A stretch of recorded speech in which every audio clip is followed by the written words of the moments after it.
Alternative Theories Career Chat, and we are very fortunate to have two center alums joining us who are in the field.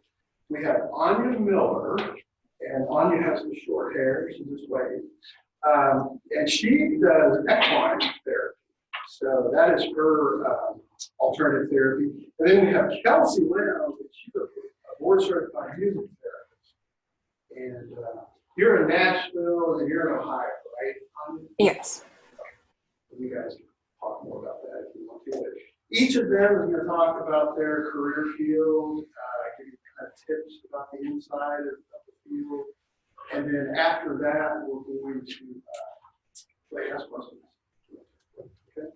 So Anya's going to kick us off. And thank you both for being here. Okay, thank you for having us. My name's Anya, as you said, and I graduated in 2015 with a bachelor's in psychology. I'm currently at Ohio University Southern, which is up in Franklin Furnace, Ohio, and I'm the program assistant for the Center for Therapeutic Horsemanship here. I did get an associate's in applied science after I left Center College. I graduated in 2018 with that, and then immediately started my position here. I am a PATH registered level certified instructor. PATH is kind of like the organization over therapeutic horsemanship. It's the Professional Association of Therapeutic Horsemanship. They're the one who does our certifications. And a lot of people mix therapeutic riding with hippotherapy. Have you guys heard of hippotherapy? You're more often to hear of that than you are of therapeutic riding. Well, hippotherapy is basically physical, occupational, or speech therapy treatment utilizing equine movements, whereas therapy riding, we're equine assisted activity for the purpose of contributing positively to the cognitive, physical, emotional, and social well-being of an individual who has special needs. So right now we are just a certification. So you don't necessarily need a degree to go into this. However, having some sort of background in psychology, social work, something along that lines does help you, because unless you go into one of the higher ed programs, which there's only 5 in the US, unless you go into one of those, it's a 90% failure rate for a self-study test. So it's not something you can just do on a whim. It's something that you do have to study for, you do have to work for. There are 2 phases in your certification. Your first one, you have to be 18 and a PATH member. You have to have your CPR and your first aid. You have to do what they call equine skills checklist. That's basically, do you know your safety around the horses? Can you identify breed, color? Do you know how to feed, walk, and ride them? Then they have a standards course. Standards is just our rule book for what a therapy lesson should look like, as well as a therapy center. So here at OU Southern, we are a PATH accredited center here. So we have to follow all of the standards, which there's over 300 of them. Some may apply to you, some may not, because not only does it cover therapeutic riding, it covers vaulting and driving, so driving with a cart, and then vaulting is basically gymnastics on horseback, and it covers those as well. You have a self-study course, which is where any of your training and any disabilities would come in handy, because that's covered in the self-study course. And then you have a self-assessment that you have to complete. Once you get all of that, which is a lot to get, and all the equine and the self-study course I did with OU, and then some of my degree from Center played into the self-study. Once you complete that, you get this letter. It's your instructor and training letter. Once you have that, then you can start teaching. They require you to teach a group of 2 or more riders, and they can have physical or mental, emotional disabilities. It doesn't matter which. And you can mix. You could have an ADHD individual with someone who has a traumatic brain injury. You can, as long as they have similar goals and it's safe to have both individuals in a lesson, they can be mixed together. You have to have 25 hours teaching groups, and that has to be overseen by someone who's already certified. So I also do that here at our therapy center. I oversee a lot of the instructors in training that we have here who are getting ready to certify. They certify in the summer. And then you have to go through a workshop, and the certification is a writing test. Plus you have to teach a 20-minute lesson, teaching a skill to riders here that we provide for you. And can anyone think of what the effects of horseback riding, what therapeutic effects there could be? Maybe like gaining confidence. Gaining confidence, yeah. What about on the physical side?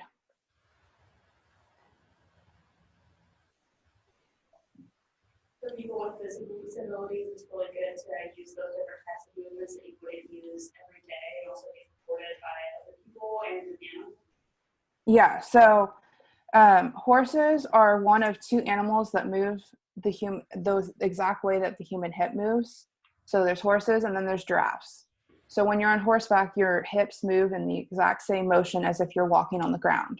So if you have someone who has limited mobility, that helps strengthens the muscles and build their muscle tone, as well as balance. Think about it. You're on a moving animal.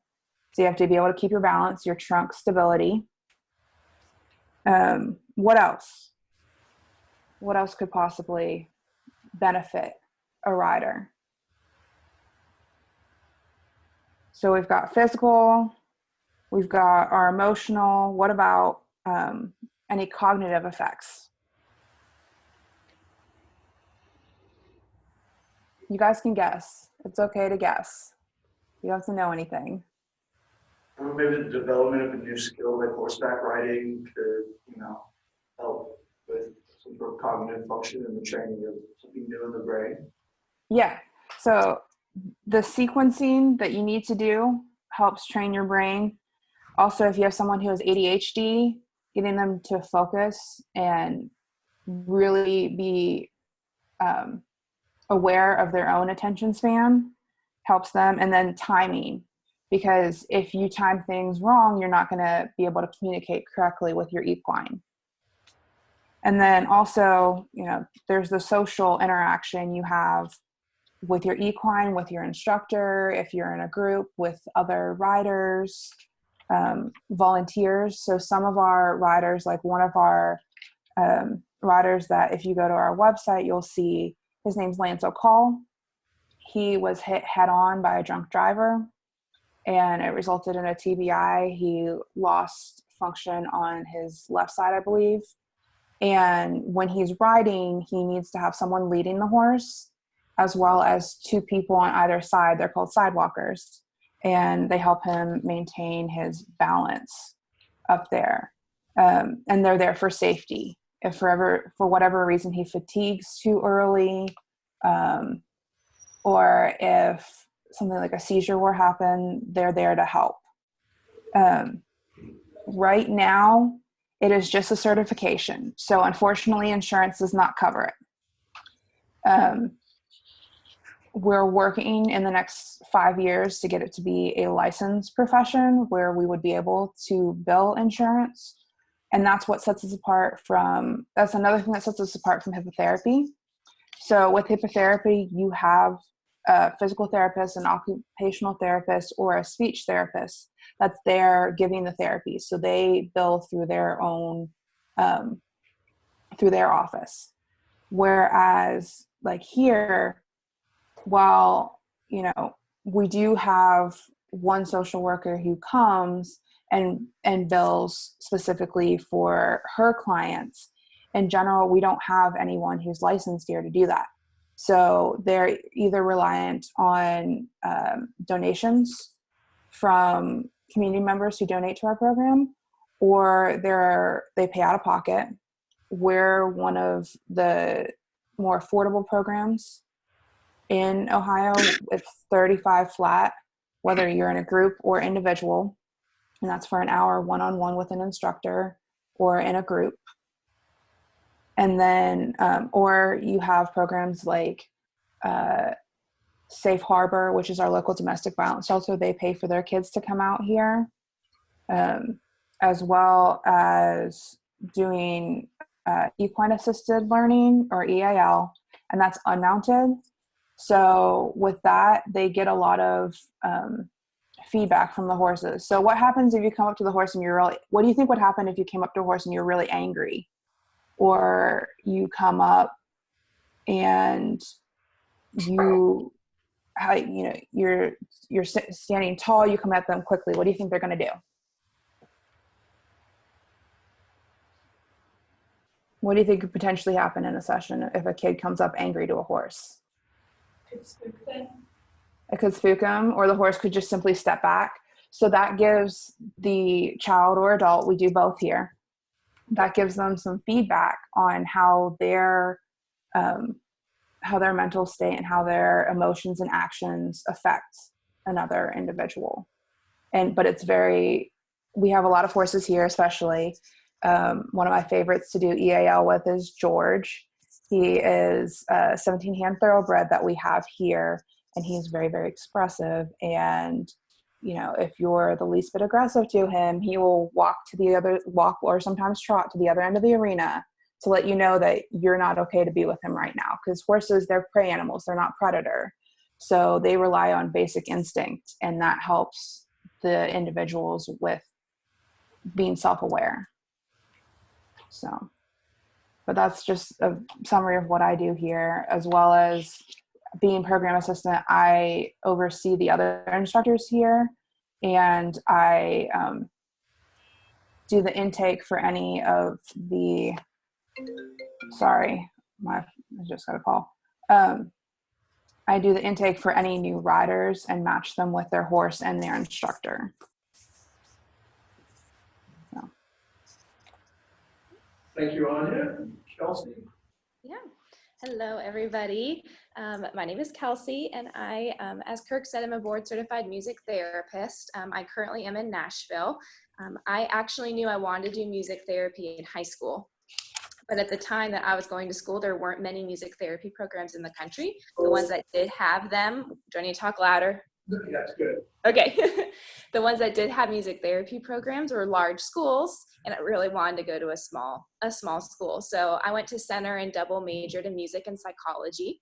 And then after graduating from there, I really knew that I wanted to do music therapy. So those are the two areas I wanted to major in. I also was a John C. Young scholar and did research around my music and passion for music therapy there. And went to University of Kentucky to do my equivalency and master's degree in music therapy. So the education for music therapy can really go in two directions. You can do what I did, which you have to have at least a major in music to do the equivalency route. So my psychology major was helpful because it gave me a lot of the extra classes that I would need as well. But you can go into this equivalency route where then you're taking the courses that you maybe didn't get in undergrad. So if I had gone to a school that offered a music therapy undergrad degree, so University of Louisville has one, Belmont has one here in Nashville, you do your 4 years for your music therapy degree there. And during that time, you complete 4 practicum experiences. So music therapists work across the lifespan. So we'll work from babies in utero to birth all the way to end of life with older adults. And so we really cover that lifespan. So those 4 practicum experiences give you a chance to work with different populations. So when I did my equivalency, I was taking some additional courses, like I needed some additional anatomy courses. I needed additional counseling courses. There were some music courses that I needed to take. And you take those courses that I didn't get in that undergrad degree, and then I do those 4 practicums as well. So I did my practicums in the school systems. That was one-on-one with students with special needs, working on their IEP goals. I was in hospice. I did a mental health facility. And then I also did an early childhood development center and an older adult facility. And so those are my practicum experiences. And then regardless of whether you went that undergrad degree or the equivalency route, if you all are interested in music therapy, you will probably end up going the equivalency route, where if you had that major in music, you would do those classes that you missed. It sets you up really nicely for a master's, because you can take electives while you're doing that as well. And then you go and apply for your internship. So at the end of those 4 years, or at the end of your equivalency, you can go anywhere in the country, and it's a 6-month internship. And so you're required to get 1,200 clinical hours. And so this is, you're basically working full-time as a music therapist under the supervision of a board-certified music therapist. So my internship I did at University of Kentucky Hospital. So I was in the adult, children's, and mental health hospital. So I basically worked there for 6 months. You can search for internships really anywhere. Some are paid, mine was not paid. There's different ways that you can do that, but that after completing that internship and getting your 1,200 clinical hours, you sit for board certification. So it's just like if you think about teachers sitting for their exam, physical therapists, speech therapists, anybody to get their certification then sits for this board exam.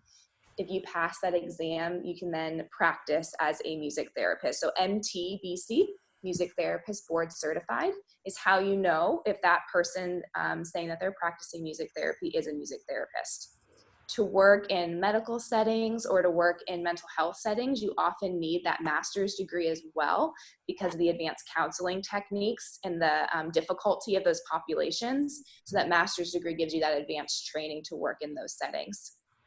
So after I finished my internship, I stayed to do my master's degree and started working for a private practice in Lexington, Kentucky. So while I was finishing my master's, I was seeing children with special needs in home.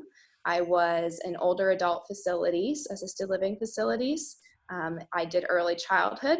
And then the bulk of my practice was in the school system. So I had a chunk of Fayette County Public Schools and was working one-on-one with students on their IEP goals. So I was seeing my caseload at about 45 to 50 clients on my caseload while I was finishing my master's degree. When I finished my master's degree, I stayed and worked. I was there for about 3 years practicing music therapy in Lexington, but really wanted to get back into the medical setting where I had done my internship before. So now I am at Vanderbilt Children's Hospital here in Nashville, and I've been here about 2.5 years now practicing. So that's kind of the education trajectory and what my trajectory was. But to give you a little background on what music therapy is anyone really familiar with it? You can just give me a show of hands. I've done a lot of research on it. Oh, great. Okay. So we are an evidence-based profession. So those you are psychology, I heard there was a biochemistry, all y'all who are really into the research, we are evidence-based. So everything that we do is backed in research. We are therapists first, and music is the medium that we're using. So our national association has a really long, lengthy definition that I encourage you to read if you're interested in it. But the simple way I like to describe it is we're using music for non-musical goal areas. So when you think about a physical therapist or an occupational therapist or a speech therapist, they're named for what they do, right? A physical therapist works on physical goals, speech therapist, speech and communication goals. As a music therapist, we're not working on musical goals. So our name can kind of be deceiving. We're using music to work on physical goals, social goals, emotional goals, speech goals. So all of our goals are non-musical in nature. So we have the very similar process that a PT or an OT might have as well. We start with an assessment. So we're determining, is this patient, family, client able to receive services? Would they benefit from music therapy services? How often would they benefit from services? We're looking at how they respond to music and different music interventions. And if we assess that they are going to benefit, we make a recommendation and then develop their treatment plan. So their treatment plan is going to have goals and very specific objectives and what interventions we're going to use to meet those goals and objectives. Then we document, we make that progress, keep the progress with that client or patient, and then eventually, hopefully, terminate services. We don't, just like you don't want to be in physical therapy forever, we don't want our clients to potentially have to be in music therapy forever, but those goals and objectives are ever evolving and maybe changing based on their progress. So the way that, an example, for example, in the school system, we are just, for those psychology people, familiar with orientations, or when you pick a counselor, there's the psychodynamic, cognitive behavioral, humanistic. Is this ringing a bell for people a little bit maybe? Yeah. Just like a counselor would be a specific orientation, we pick our orientations as well. So throughout your school, some schools are going to be very focused on what orientation they're teaching from, but really encourage you to develop yourself as a therapist. So I practiced from a very cognitive behavioral approach when I was in the school system. So I was working right off of a student's IEP. I don't know how many of you are familiar with an IEP, but that's the individualized education plan for those students. So it may have a math goal, or it may have a behavioral goal, like student will remain in their seat for an extended amount of time.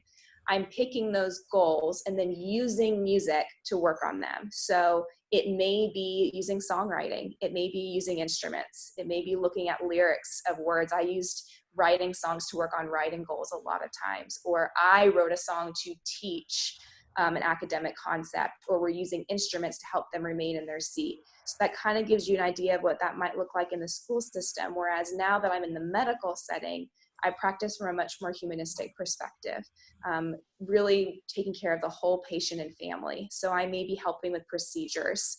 I'm in a lot of procedures with that procedural support. Sometimes that's helping prepare that patient and family for what's about to happen through song, providing support during that procedure, whether that's decreasing anxiety, helping them stay engaged, and then also with management after that procedure is over. I'm very involved with coping. End of life support is a big part of my job. I'm really helping these families cope and go through grief at end of life for some of these kiddos. I'm also very involved with pain management and anxiety management. So we're using all the aspects of music, from tempo, dynamics, to key, to really the type of song, to work on these non-musical areas. So if I have a patient who is very anxious and a lot of pain, I may be matching my style of playing to their heartbeat and slowly decreasing their heartbeat through different music interventions. Or I have a patient who is stuck in their room for 14 days, can't get out of their room, has all types of medical treatments and procedures, really loves Moana. We look at the lyrics of How Far I'll Go. We go through a therapeutic discussion relating that patient to those lyrics. We rewrite the song. It now becomes her version. She's identified coping skills and hopefully has decreased anxiety and elevated mood from that as well. So those specific interventions that I'm planning, I'm then documenting, and it goes in the patient's chart. We receive referrals from physicians, from nurses for these different goal areas, and we're making that assessment before we go in.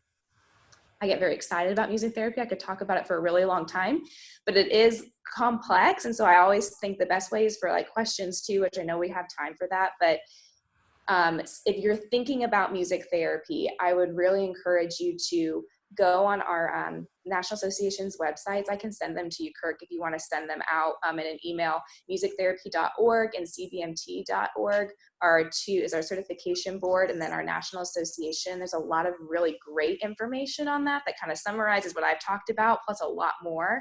To be a music therapist, you have to be proficient in piano, voice, percussion, and guitar. And so you'll work on these things through your education, but if that's something you're interested in, maybe kind of brushing up on some of those skills, learning those instruments, we always use live patient preferred music. So if a patient likes old country, gospel, hip hop, rap, that's what I'm doing. And so it's really building your repertoire as well and your familiarity with different types of music. And then our journals. We have the Journal for Music Therapy and Music Therapy Perspectives, which is what the majority of our research is in. So if you're interested in that research component and really understanding why what we're doing is working, I encourage you to check out those research journals as well. And then connecting with people. So I'm always happy to answer questions. You'll have my contact information. I've met with a few center students. Y'all are a little blurry. I don't know if I've met some of you before, but I've met with center students quite frequently actually who are interested in music therapy. And I'm always happy to do that to answer your questions and help guide you and connect with music therapists that may be in your area. We do follow HIPAA. So sometimes it's hard to observe sessions because of that patient privacy and what we're doing in those sessions, but there are opportunities for observation. There are not opportunities for internship just because that is reserved because of the skills needed to be a music therapist. That internship is actually what's pushing you for your board certification. So you really have to kind of go through that education track to be able to get internships and that type of thing. But I will answer any questions you all have as well, because I think that will help.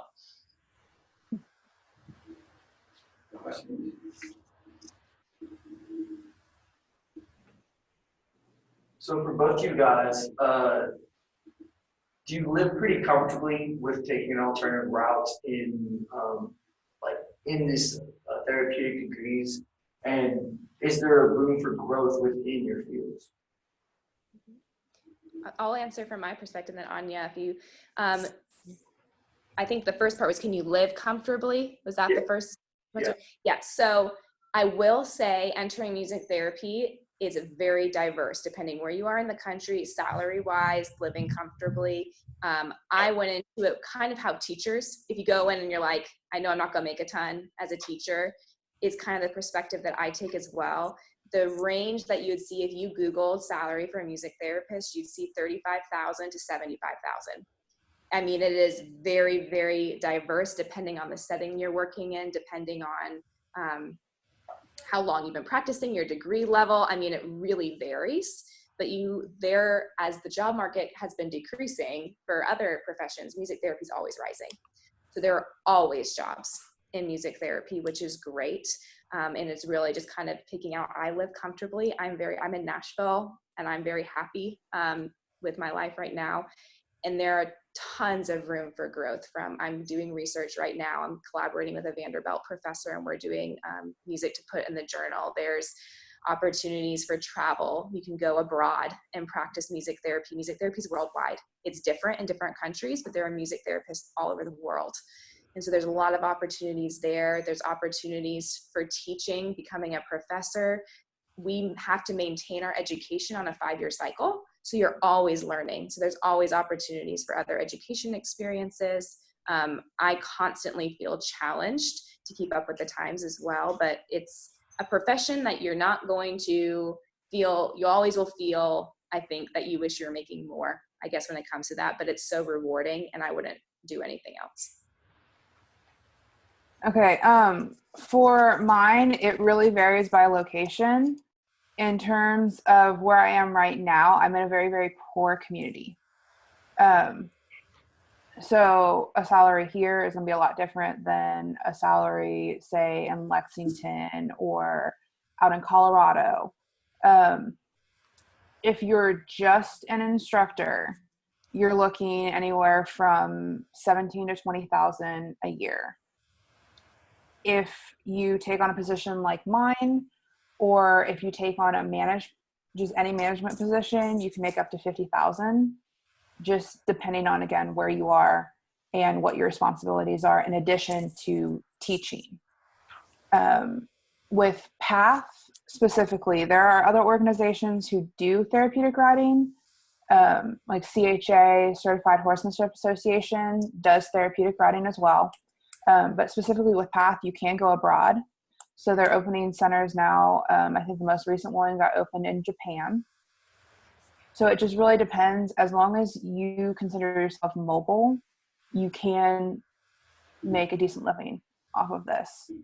And it just depends on your willingness to further your education by yourself. So where you have the 5-year cycle, we have the 1-year cycle for continuing education. You're required to have 20 continuing education credits a year to continue teaching. So it really is up to you. The registered level is your most basic level, and then there is the advanced level as well. And advanced is just, you can teach multiple students with more difficult disabilities. So ones who are nonverbal and maybe wheelchair bound. So your higher risk riders, those would be your advanced level. And then we have master level, which there are only 28 currently in the US. And that's a master level can go into any arena with any amount of students and teach a lesson. And those are the ones that are going to make the most money. As well as if you decide to go to and do PT, as long as you've been practicing physical therapy for 2 years, you can do HIPAA therapy, and then you're looking at 50,000 plus. Thank you, guys. Any other questions? For this is for both of you. What does your average work week entail, or what does it look like? So for me, and again, this for if I'm speaking about music therapy as a whole, it's going to differ depending where you're at. When I worked in private practice, I was working like 60-hour weeks, but that's because I was trying to put myself through grad school. So it was, and I maintained my own schedule, which was a lot of music therapists work in private practice, whether they own their practice or they contract for another private practice, and that's full flexibility. And you're picking up your clients and making your schedule how you want it to be. Right now at the hospital, I work a typical like 8 to 5, but I do Tuesday through Saturday right now. So I'm here on the weekends. It really, I mean, other settings that I'm familiar with, you're really either making your own schedule or you're there that Monday through Friday, kind of 8 to 5 setting. It's really whatever this setting is looking at. Part-time or full-time. There's always options in music therapy as well. And you'll find that if you find a job part-time, most of them will always say, most likely going to grow to full-time. So they try to get music therapy in there at part-time because then people will see the effects of it. And often they're looking for someone who can document, who can make those reports and show the impact that it's having on the people they're working with. So then to grow that position to full-time. For me, it just depends what area you're in. Mine is currently part-time. I'm attached to a university, so they only allow the therapy center to have part-time employees, and currently I'm the only part-time employee. We've got a couple of student workers who they may be taking one class, like someone who graduated in my year. She is still taking one class. She's continuing on to her bachelor's. So she works underneath, but right now for a smaller area, you're looking at part-time. So I'm 28 hours. I make my own schedule. It's dependent on when my riders are available. And also, I also have to schedule in time to work the horses, especially if I'm using toys. So I use pool noodles, I use basketball hoops, I use rubber balls, dice, just pretty much anything you would see in like a preschool classroom, we've got in one of our toy stalls. And so we have to role play. So I role play with a lot of the instructors in training to get the horses used to that toy or that whatever item you're using. And so I do that as well on my own schedule. Thank you. I thought of one other thing back to that first question that someone asked about advanced training. We also have additional certifications. So if you're really passionate about a population, so I have an additional certification in the NICU.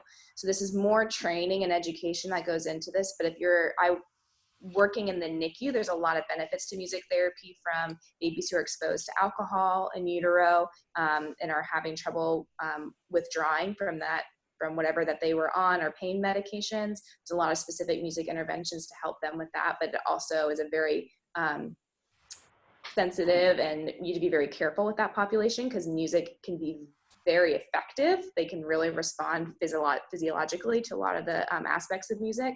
So there's advanced training in that. I love the brain and understanding why what I'm doing is working.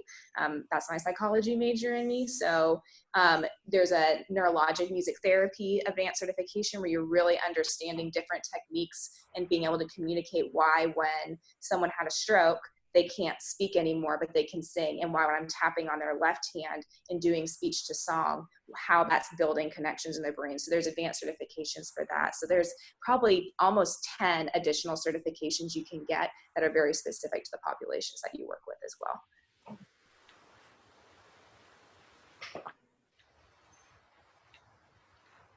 This is a rather personal question for me, but I've been training horses, teaching lessons, riding for about 15 years now, and I have my own business with that. I was wondering if you thought it would be possible to grow that into a therapeutic riding business, or if it would be better for me to go elsewhere somewhere that's established for that.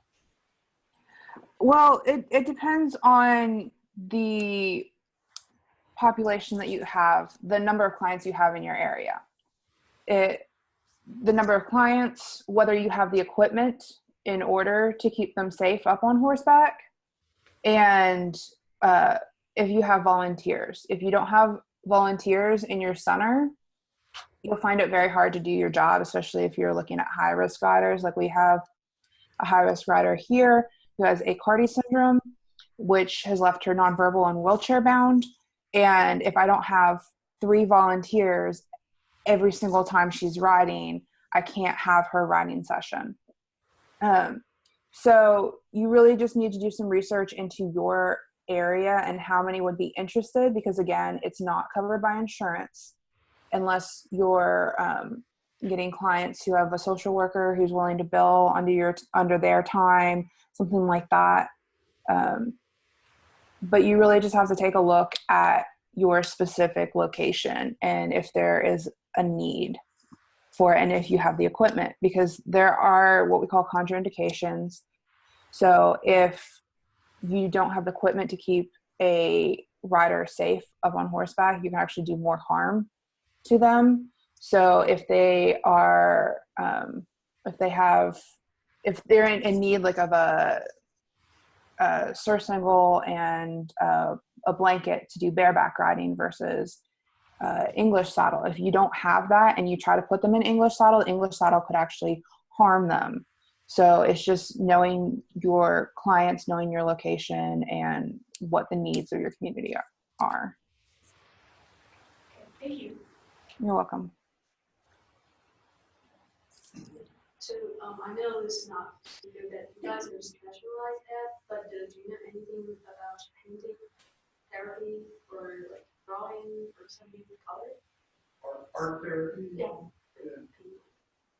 If that question was to me, I couldn't hear. Yeah, she was just, she realizes you guys aren't in this specialty, but she wondered if y'all knew anything about art therapy by any chance. Yeah.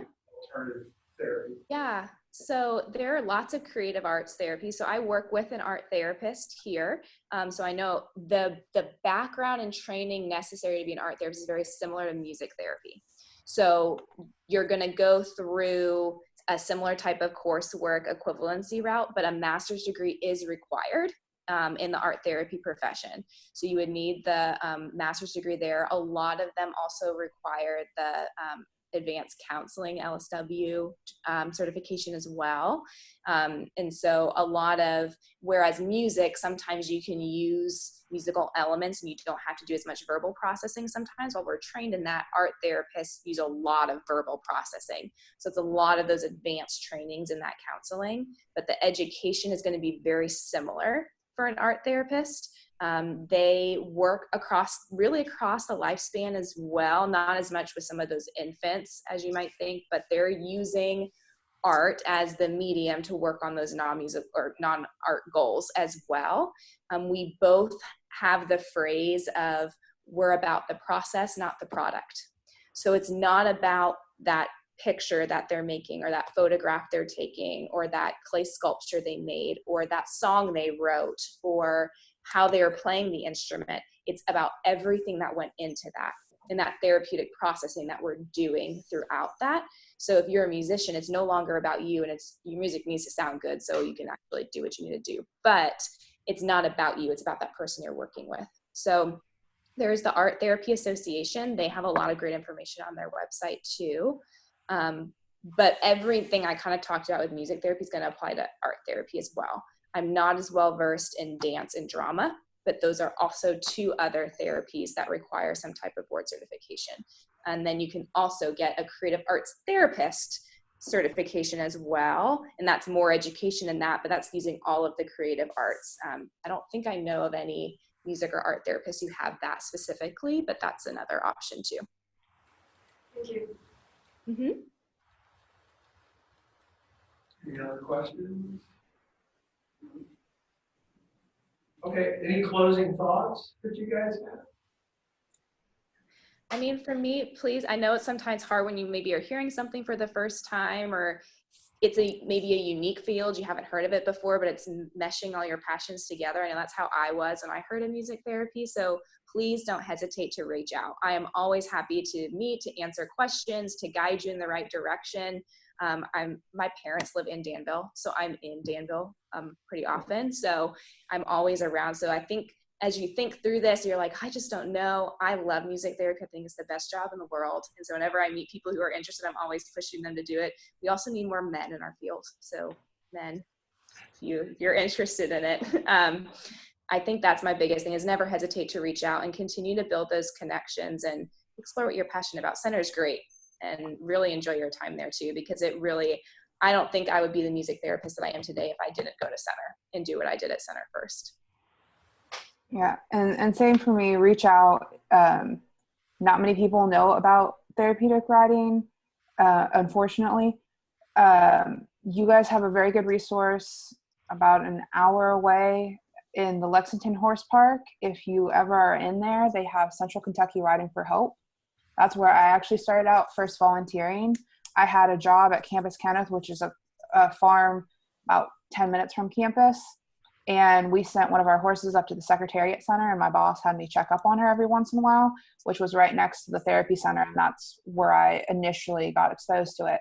So if you guys are ever in the area up there, that's a great way to get hands-on experience, because they'll let you come on as volunteers and meet some of the riders and view some of the lessons. We do fall under HIPAA as well. So if you're a volunteer there, we ask that you don't post anything on social media.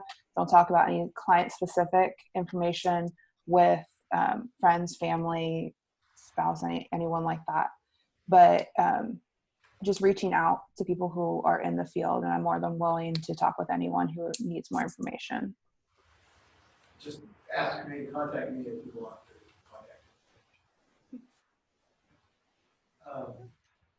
Guys, great information. Thank you so much.